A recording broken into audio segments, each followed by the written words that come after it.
invasion into the Soviet Union, and we mentioned some of these things when we discussed why nations go to war.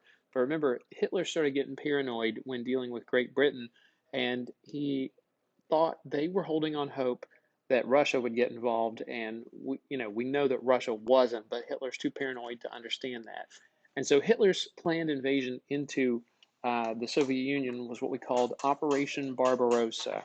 And in this particular planned invasion into the Soviet Union, it was going to center around three key cities, and you can see them here: Leningrad, Moscow, and Stalingrad. Um, those three cities were all important in conquering for various reasons, but Stalingrad was the most important. It has Stalin's name on it. It's connected to outlets that take it to the Caspian Sea, but more important, to the Black Sea. And that's how a lot of international shipping got to the Soviet Union and how they shipped out a lot of goods and services too.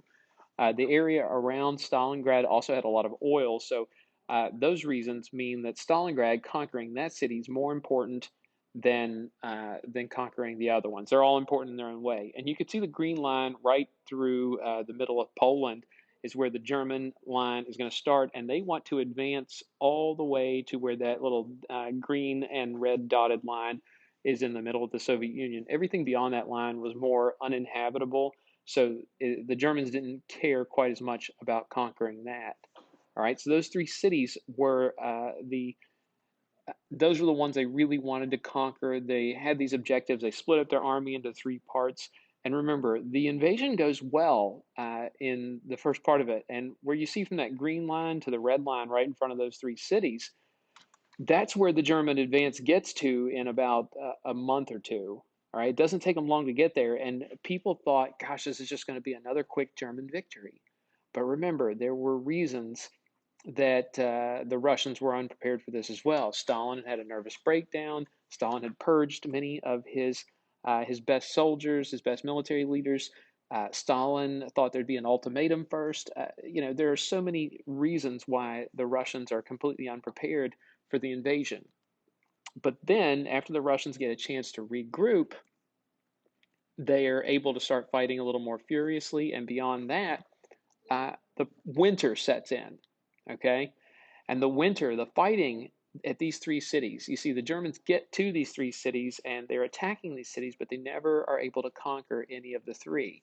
And a lot of the fighting that takes place in them is urban warfare. You can see that there's a lot of fighting in old buildings or what's left of old buildings. And the fighting is really ugly in a lot of places.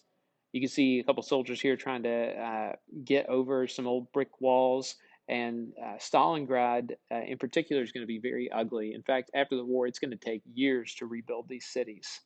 Now, you see right here a freezing soldier on the right and frozen vehicles and dead bodies where the winter sets in and the invasion into the Soviet Union, excuse me, the invasion, Operation Barbarossa, halts at that red line. They're never able to get any further than that.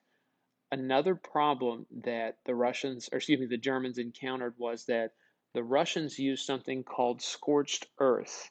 Uh, and what would happen was the Germans counted on being able to not only defeat the Russians and push them further back, but they said, look, when the Russians retreat, we'll just steal their resources, their food, extra ammunition, or anything else we need. And they didn't count on the fact that the Russians were destroying it all.